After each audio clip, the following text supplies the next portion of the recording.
A hipótese de que os vegetais disponíveis atualmente nos supermercados apresentam qualidade inferior, tanto em sabor quanto em valor nutricional, em relação aos cultivados pelas gerações anteriores não decorre de contaminação por agrotóxicos ou substâncias químicas, mas sim de um processo deliberado de seleção genética. As variedades tradicionais, robustas e ricas em nutrientes que sustentaram a humanidade por milênios foram progressivamente marginalizadas e quase extintas pela agricultura industrial. Não se trata de especulações infundadas, mas de cultivares ancestrais que superam, em múltiplos aspectos, os híbridos modernos: paladar, composição nutricional, resistência a doenças e capacidade de adaptação. A razão pela qual tais variedades permanecem ocultas é simples: elas não podem ser patenteadas, controladas ou comercializadas em regime de monopólio. Além disso, suas sementes podem ser reproduzidas livremente pelo agricultor, sem dependência de corporações. Neste contexto, serão apresentadas 17 espécies vegetais que foram intencionalmente relegadas ao esquecimento. A nona, por exemplo, contém o triplo de vitamina C em comparação às variedades convencionais. A 14ª demonstra uma resistência à seca capaz de sobreviver a condições que dizimariam culturas contemporâneas. Ao final, uma orientação prática indicará fontes confiáveis para a aquisição das sementes dessas plantas. O objetivo é revelar o que foi sistematicamente ocultado ao longo das últimas décadas. O processo de transformação da agricultura nas últimas 8 décadas resultou em sua completa industrialização. O controle do setor foi assumido por grandes empresas de sementes, cujo principal critério de seleção não foi a qualidade nutricional, o sabor ou a resiliência, mas sim a maximização do lucro. Para tanto, priorizou-se o desenvolvimento de cultivares com aparência padronizada, capazes de suportar longos transportes sem danos, amadurecer de forma homogênea e, sobretudo, incapazes de se reproduzir. As sementes híbridas, que exigem reposição anual, tornaram-se a norma. Enquanto isso, as variedades tradicionais, conhecidas como crioulas ou de polinização aberta, preservadas e replantadas por gerações de agricultores, foram gradualmente excluídas dos catálogos comerciais e dos currículos acadêmicos. Em poucas décadas, seu desaparecimento tornou-se quase completo. Contudo, a realidade que se procurou ocultar é que esses vegetais ancestrais superam, em todos os aspectos relevantes, qualquer produto encontrado nas prateleiras dos supermercados. Sua superioridade nutricional, resistência e adaptabilidade permitem que sejam cultivados em pequena escala, com a vantagem adicional de que suas sementes podem ser armazenadas e replantadas sem custos adicionais. O primeiro exemplar dessa lista é o tomate Brandivine, um cultivar amish com mais de 130 anos de história. Seus frutos, que frequentemente ultrapassam meio quilo, apresentam coloração rosada intensa e um sabor tão marcante que torna insípidas as variedades comerciais. A razão de seu abandono é clara: sua casca fina e suscetibilidade a rachaduras inviabilizam o transporte em larga escala. Além disso, seu ciclo de maturação, que varia entre 80 e 100 dias, é considerado excessivamente longo para a lógica da produção industrial, que prioriza colheitas rápidas e uniformes. Assim, a agricultura moderna optou por tomates de casca espessa, formato padronizado e sabor irrelevante, cultivares desenvolvidos para atender às demandas de máquinas, não de seres humanos. No entanto, o Brandivine supera os híbridos em todos os quesitos que realmente importam.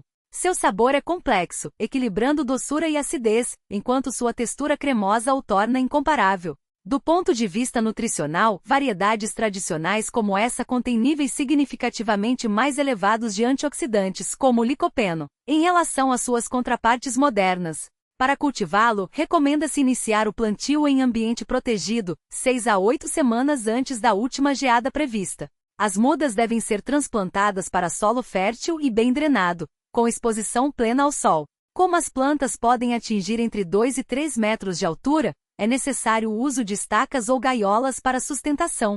A irrigação deve ser profunda e regular, e a paciência é fundamental, pois a recompensa vale a espera. Ao provar o primeiro tomate Brandivine, compreende-se por que suas sementes foram preservadas por mais de um século. Em segundo lugar, destaca-se o feijão de língua de dragão, uma variedade holandesa de herança que alia beleza e produtividade. Suas vagens, de coloração creme com estrias roxas que lembram escamas de dragão, são crocantes, desprovidas de fibras e possuem um sabor adocicado e levemente amanteigado, ideal tanto para consumo in natura quanto para preparos culinários. A razão de seu declínio reside em sua falta de uniformidade na maturação.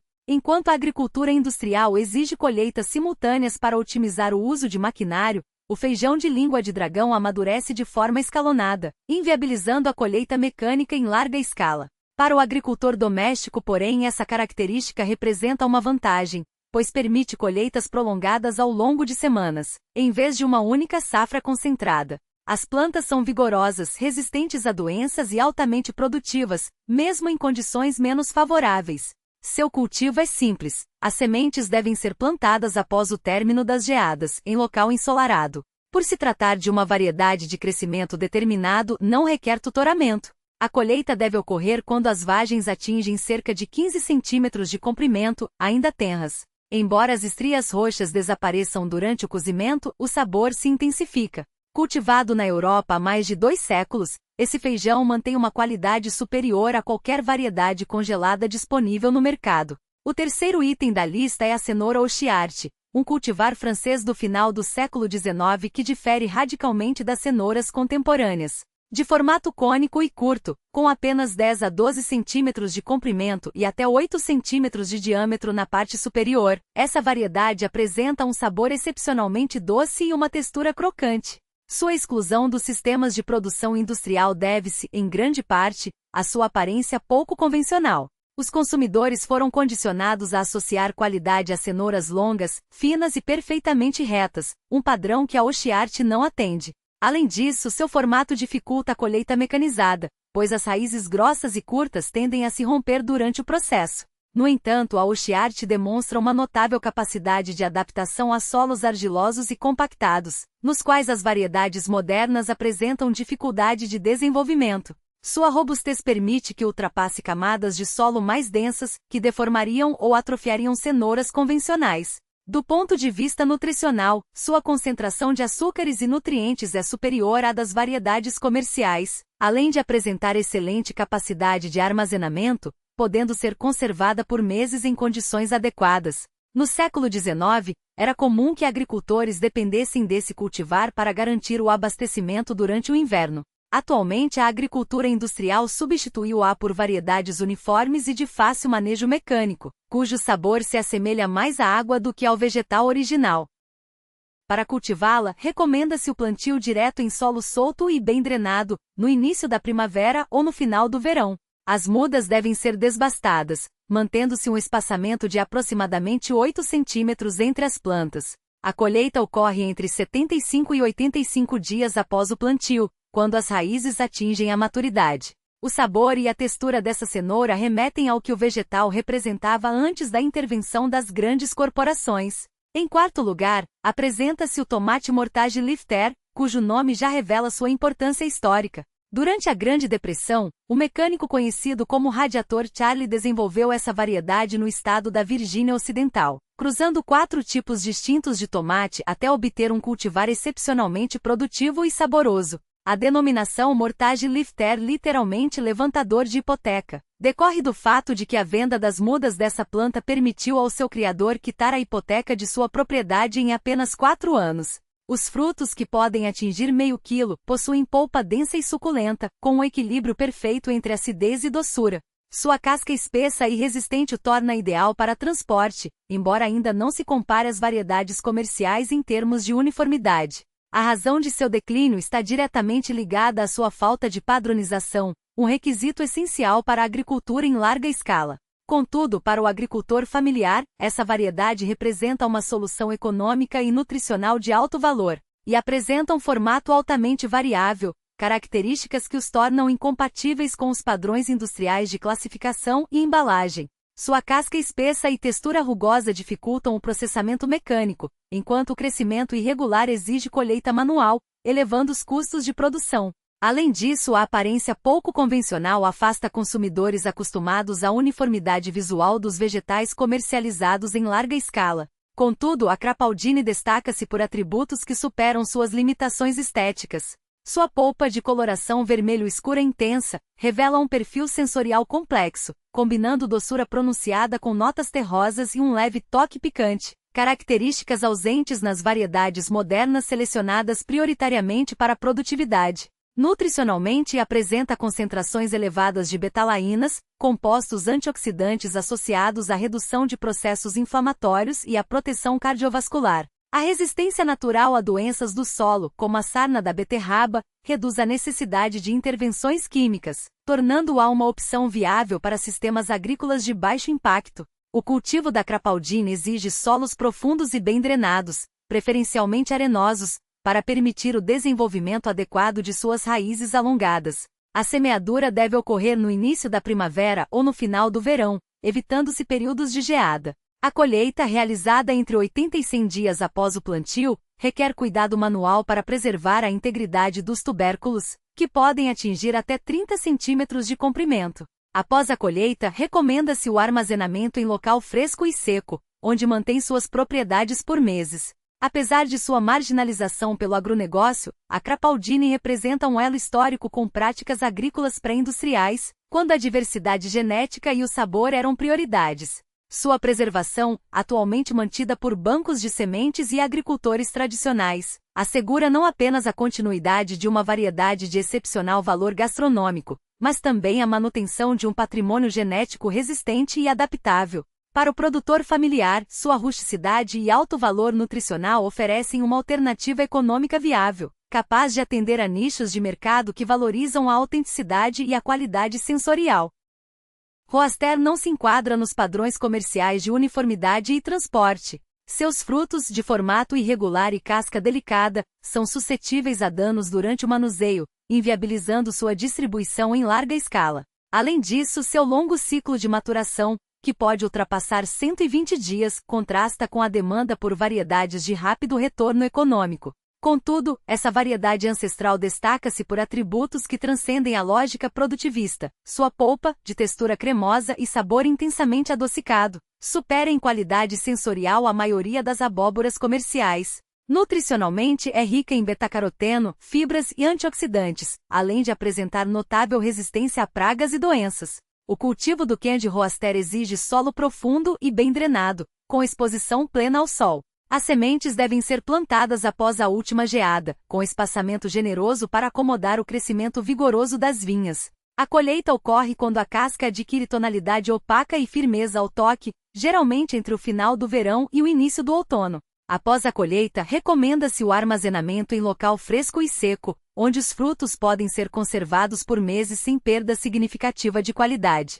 Quando assada, sua polpa desenvolve uma doçura caramelizada, evocando memórias de preparos tradicionais das comunidades indígenas do sudeste dos Estados Unidos, que a utilizavam em pratos cerimoniais e como fonte de alimento durante o inverno.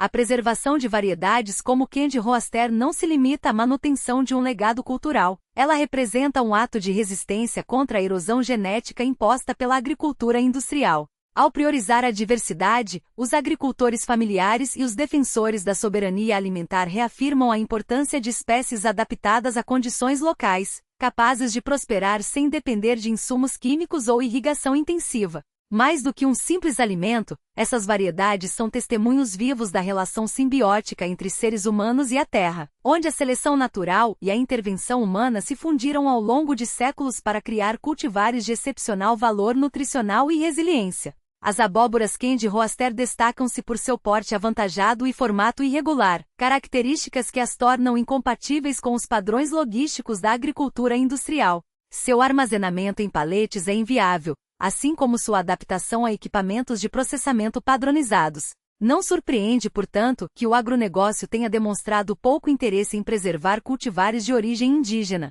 Contudo, a Candy Roaster revela atributos excepcionais. Suas vinhas são vigorosas e resistentes a doenças, e os frutos conservam-se por meses sem necessidade de refrigeração. Seu sabor, adocicado e intenso, dispensa aditivos, bastando manteiga e sal para realçar suas qualidades. Para cultivá-la, recomenda-se o plantio em solo fértil e sob incidência plena de sol, reservando-lhe amplo espaço devido ao crescimento expansivo das vinhas. A colheita deve ocorrer no outono, seguida de um período de cura de 2 semanas. Um único exemplar é suficiente para alimentar uma família em múltiplas refeições, evidenciando sua relevância como legado do conhecimento agrícola indígena. Ao cultivá-la, honra-se não apenas uma variedade, mas uma tradição milenar. No 16º lugar, apresenta-se o milho Golden Bantam, uma variedade de polinização aberta introduzida em 1902, que revolucionou o cultivo de milho doce. Antes de seu surgimento predominavam espigas de coloração branca ou amarelo claro. O Golden Bantam, porém, inovou ao oferecer grãos de um amarelo profundo e doçura incomparável. Sua marginalização decorreu da ascensão dos híbridos modernos, que, embora mais doces, uniformes e produtivos, não permitem a conservação de sementes. Enquanto os híbridos perdem suas características ao serem replantados, o Golden Bantam, por ser de polinização aberta, possibilita a preservação de suas qualidades ao longo das gerações. Para otimizar a polinização, recomenda-se o plantio em blocos e não em fileiras isoladas.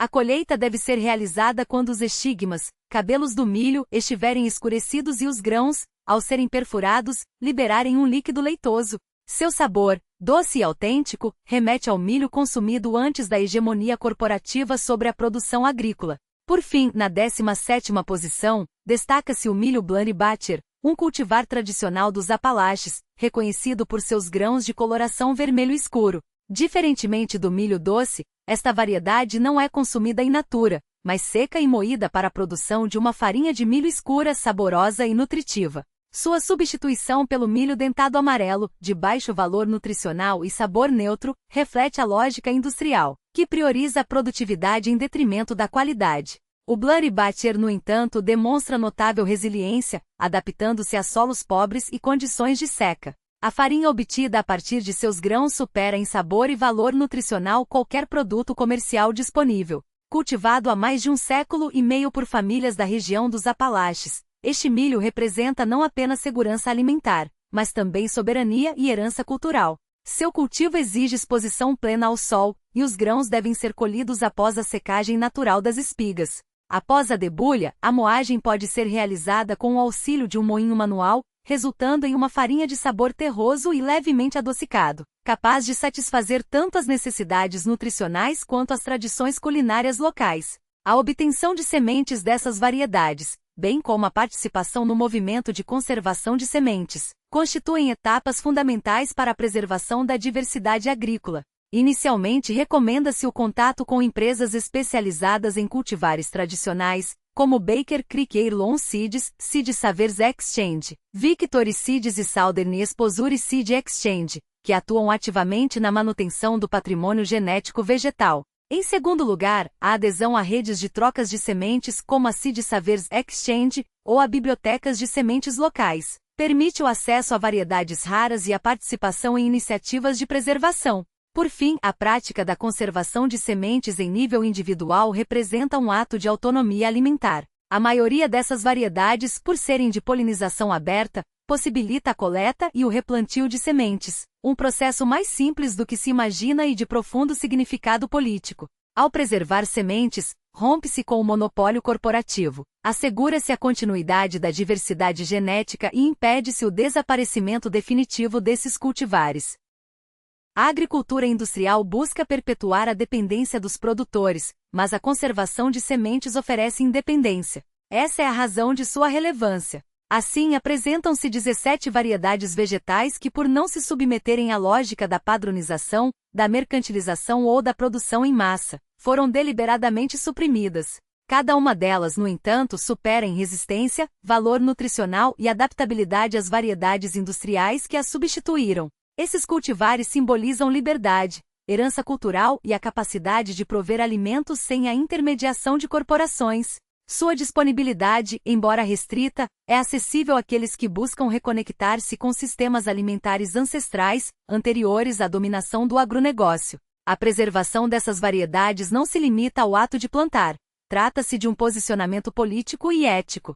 Cada semente tradicional cultivada representa um ato de resistência ao controle corporativo sobre os alimentos, um esforço pela manutenção da diversidade genética e uma reconexão com práticas agrícolas que por milênios garantiram a subsistência humana. A agricultura industrial, ao tentar apagar essas variedades, não apenas empobrece a biodiversidade, mas também ameaça a autonomia dos povos. Recuperá-las, portanto, é um passo essencial na construção de sistemas alimentares mais justos, resilientes e alinhados aos princípios da soberania alimentar.